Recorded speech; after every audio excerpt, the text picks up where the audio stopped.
Welcome to Poker Market, making poker more efficient. Hey guys, this is Ryan, YourDoom from YourDoomPoker.com.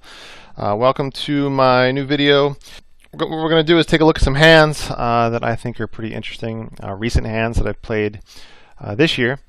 As you can already see up on the screen, we have our new HUD, the November 2014 HUD version in full effect. So you're going to get to see a little bit of that too in this video. We're going to start this video. Our main topic here, our beginning topic I should say, is going to be winning as much money against whales as you can possibly win. So the reason I selected the first 5 hands, we're really going to be looking at and emphasizing overbetting against just terrible players. So if you really want to win at a very high level, I think most players today are not maximizing their potential.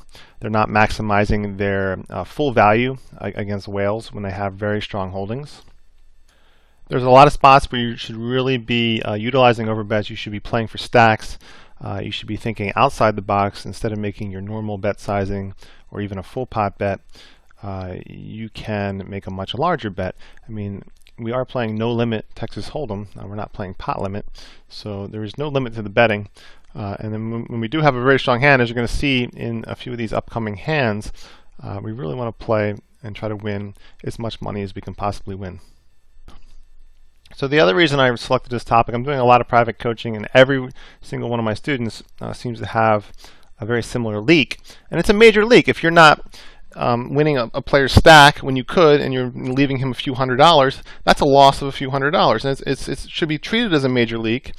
Should be treated as a huge concern. You shouldn't be satisfied with just winning whatever pot you're winning now. And hopefully after seeing these first 5 hands, you find them valuable and you can make some adjustments in your own game. So let's get into the action here. I do have a lot of these overbet hands, but these are the 5 that are kind of interesting. I don't want to. We can get into a lot more of them, but a lot of them are just going to get repetitive over time. So here we have a huge whale on the button. He's limping. As you can see, he is only a 43 VPIP whale. I pulled up in a pop-up. I see that he's limping the button about 28% of the time. So the first interesting part of this hand is, do I want to isolate? I'm isolating very, very wide against a lot of different fish, a lot of different whales in this spot.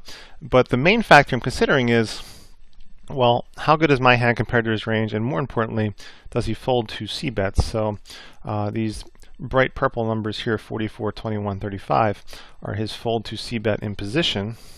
So if I raise this up to 20, he's likely going to call. I mean, up on the top line here, you can see I removed the player's name, which is why the HUD may look a little strange to you. Well, if line 1 looks a little strange, that's the reason I removed the player's name. But we do know that the rest of the numbers here, the 4 would be his overall fold to 4 bet, 28 is his overall limp percentage, 34 would be his limp fold, 1% would be his limp 3 bet, so that means he is limp calling the majority of hands. He's limp calling about 65% of the time. So it's important for me to have that information right up on the screen. As you may know, that's a new addition to the HUD. I found that having the stats I use most commonly up on the screen not only helps save a lot of time, but it also prevents me from missing important information when I may not be going to a pop-up every single time. So given that he's only limping at 28% range, and given that he's not folding to C-bet an extraordinarily high amount of the time, I'm just going to go ahead and complete. I'm going to limp in with my Jack-7. I don't really have a great hand. If I had a better hand, say like Queen Jack, some Broadway cards here, I would certainly be isolate raising to 20, expecting him to call most of the time, and then expecting to get a lot of value when I do hit a hand because he does not fold to C-bets.